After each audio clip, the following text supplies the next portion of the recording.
Prince T'Challa's or the Black Panther's superpower. Okay, let's talk about that.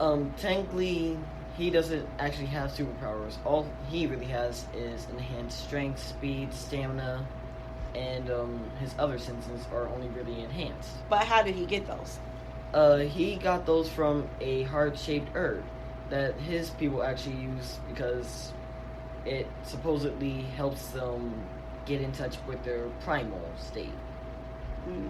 So it connects them with a panther spirit. Okay.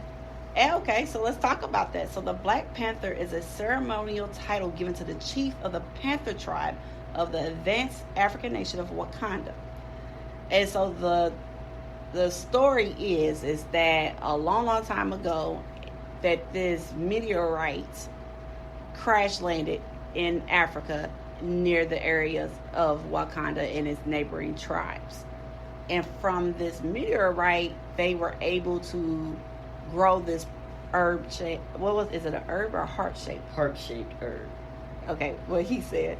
And that is where the first leader that took over the nations and was the head leader of all the tribes and nations, he said he had a vision of the Panther god that told him to take this herb and that it would give him the power to lead the nations. Yeah, that is very correct. So, pretty much what happened was several other people decided that they wanted the power of the Panther. Mm-hmm. So, they decided that they were going to start a war between each other. And that actually caused a split between 2 or 3 groups. I'm thinking it's more. I'm actually going to look that information up because I want to know the information. So, the meteorite that crash landed, with, of course, this is fictional, y'all. It was a vibration-absorbing mineral called vibranium. And they unearthed it. And then they decided, because they felt like outsiders would exploit Wakanda for its valuable resource, their current ruler at the time, King T'Chaka, like his father and other Panthers before him, concealed the country from the outside world. So it was decided that they would have a ceremonial ritual that if any of the leaders from any of the neighboring tribes that were part of Wakanda and its neighboring tribes wanted to wear the mantle, they had to take part of this ritual. And if you won in the ritual, then you would take the herb, correct? Yes, that is very correct. Okay. So, pretty much what this trial is pretty much you have to survive against every other tribe member the head. So you had to fight. So you're telling me basically the ceremonial ritual of the battle between the tribes, they each had their own champions, right? Yep. And so you had to basically battle all the champions and defeat them in order to get the mantle? In a sense, yes, but it's kind of you're all spread out through a jungle. Right, but we're talking about the actual ritual that they did. So basically, it wasn't always a one-on-one. It could be more than one? Yes, that's very true. Okay, so I guess the thing that I'm more interested in learning about is one of the things that I noticed is that there's not a lot said about his birth mother. Like, that's the part that I didn't, really get the information on. So that is one of the things I'm planning on researching and finding out more information. Another little tidbit fact, and this is for my grown-ups who are readers and are familiar with Eric Jerome Dickey. He wrote a novel series based off of T'Challa, the Black Panther, and Storm. He wrote their story from his point of view, and it was actually turned into a TV series on BET.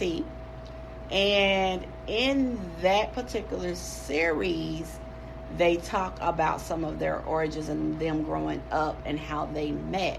So that's one of the things I would love to actually possibly talk about, because as this is a family-friendly show, and we're not only targeting our young readers, but also our older readers, and we just want to make sure that we are talking and exploring the idea of how books across generations. So there's definitely a generational gap between Mr. Animated and myself. So I love the fact that we're able to come together and talk about these books and then actually read them and review them and things of that nature. So like last year, I know you had something exciting happen at SuperCon, which is now named GalaxyCon. Yes, I actually met the voice of Black Panther. His name is James C. Mathis III. Right. He was the voice of the one on, was it the BET show or was it the actual animated series? I think it was both. Okay. That had to be a dope experience. It was super exciting for me. Okay. I never thought that I would ever be able to meet one of the voices of Black Panther. Well, I definitely think that is a dope thing to have happen. Hopefully this year you'll get to, what you have in the show now, get to possibly see him again and maybe get an actual interview. I think that would be kind of a dope thing to do. Okay, so we're going to wrap up our facts of the week and we're going to get back into this book, but I know we need to shout out the sponsors for the week. So shout out to GalaxyCon Louisville. That is this Friday through Sunday, November 22nd through the 24th, down at the Kentucky International Convention Center, located in the heart of Louisville downtown. Shout outs to Mary Walls Media Brand Group. You can reach them at Mary Walls Media Brand Group at gmail.com.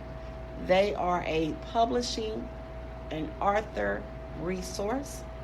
Also, shout outs to Power 106.3 FMKY Radio and the whole team of Power 106 and all of our shows.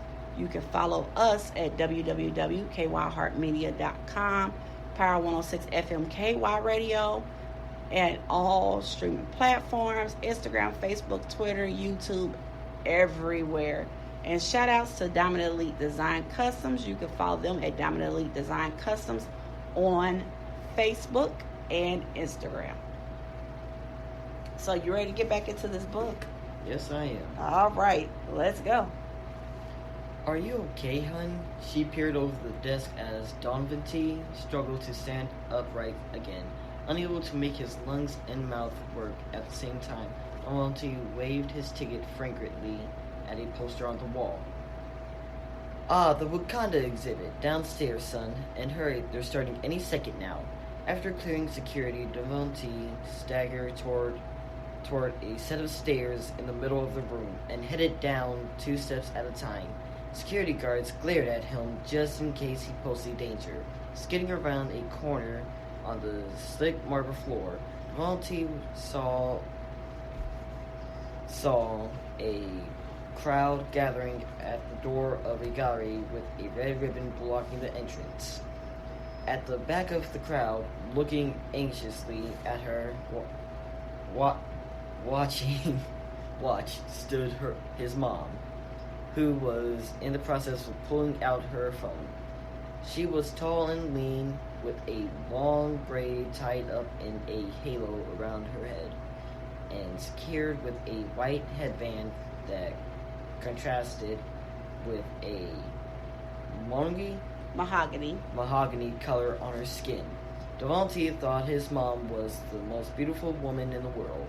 At 10, his buddies had started teasing him about how cute his mom was. He didn't like thinking about his mom that way, and he definitely didn't like his friends thinking that way, even if they were right. When she saw her son skidding around the corner, a look of aspiration flickered across her eyes before she sighed. "Why are you late?" she hissed good-naturedly as she gathered him in her arms and began a futile effort to try and straighten his clothes into some semblance of acceptability. Devontae shrugged and squirmed, trying to free himself from his mom's insistent efforts at grooming him. Out of the corner of his eye, he could see some girls about his age in the crowd, and he knew he was losing major cool points with members of the opposite sex by having his mom smooth down his shirt and use a baby wipe on the corners of his eyes. But he also knew she'd only get louder and more insistent if he fought against her mothering instinct, so he suffered through it. "This is important to me, right?" his mom whispered in his ear, finally satisfied with her efforts. "It's been years since we've seen the king. And after all of your grandfather's stories, well, this is important. I need you on your best behavior, okay? Devontae smiled, knowing his mom's moods as well as anyone else did. He gave her the puppy dog eyes, knowing that would make her melt. I promise to be good. We are going to the new museum next, right? She snorted and gave him a look and gave him a quick hug. I know that look, mister. Better than men than you, including your dad, have tried that with me. And it worked too, didn't it, Mom? The sound of wood chimes cut off her good-natured retort.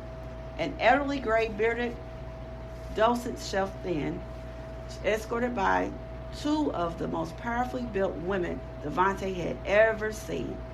One was tall and wiry with dark bronze skin. She was built like a professional basketball player, but she moved impossibly light on her feet. A scowl seemed permanently imprinted on her face, and her dark eyes locked on each face in the entranceway from behind dark sunglasses, looking for danger. Her companion resembled an Olympic gymnast, compact and quick. Her head moved from side to side, sweeping the room, and the device wrapped in Lyrica-looking band around her arm. She was as dark as her partner, but her skin seemed to glow with her smile, as if she had a secret that would make her laugh out loud if she were to share it. Both women were bald and dressed in matching skin-tight blue-black pantsuits. Devontae could see the quiet communication between the two as the taller one nodded, then disappeared into a nearby anteroom. The elderly descent cleared his throat. Ladies and gentlemen, the Smithsonian is pleased to welcome you to the National Museum of African Art and the opening of our new Wakandan exhibit. This collection, whose pieces were empowered to counter physical, social, and spiritual challenges, were commissioned exclusively for this exhibit by our guest, who graciously took time out of his busy schedule to come join us here today. The man coughed briefly and grinned broadly, his white teeth shining brightly. I could continue talking, but I'm just as excited to hear from our speaker as you, so I am going to get out of his way. Ladies and gentlemen, I am proud to present to you our benefactor, the Black Panther of Wakanda, His Royal Highness, King T'Challa. Devontae heard his mother's sharp intake of breath. He desperately tried to stand on his tippy toes to see through the crowd, which burst into applause. As Devontae peered around his arms and overheads, he could barely make out the slender, dark-skinned man now walking next to the bald Amazonian bodyguards. When he got a better look, Devontae was slightly disappointed. He was expecting a king. This man looked like a magazine model. The man's walk to a small dais set up in front of the ribbon was graceful, like one of those Harlem dances his mom had made him see at the Kennedy Center. Instead of crown and robes, he wore what Devontae assumed was an expensive black business suit with a kente cloth sash draped around his shoulders and chest. In fact, now the applause had died down, Devontae could see that King T'Challa wasn't much older than someone of the recently graduated teacher's assistants at his middle school. A hint of a beard covered his face, and the smile he gave the crowd didn't quite seem to reach his piercing brown eyes, which darted around the room, locking gazes with the adoring audience members. T'Challa raised his hands for silence as he settled in next to the beaming docent. One of the bodyguards handed him a few note cards and whispered something into his ear, which made him smile, his white teeth contrasting with the darkness of his skin. He shuffled the cards for a second and then placed them inside his suit pocket. As he leaned forward, a strong African accent infused his soft tones. Thank you, my friends, and thank you to the Smithsonian for inviting me here today for the opening of this exhibit. As some of you may know, I recently ascended to my honored family's throne.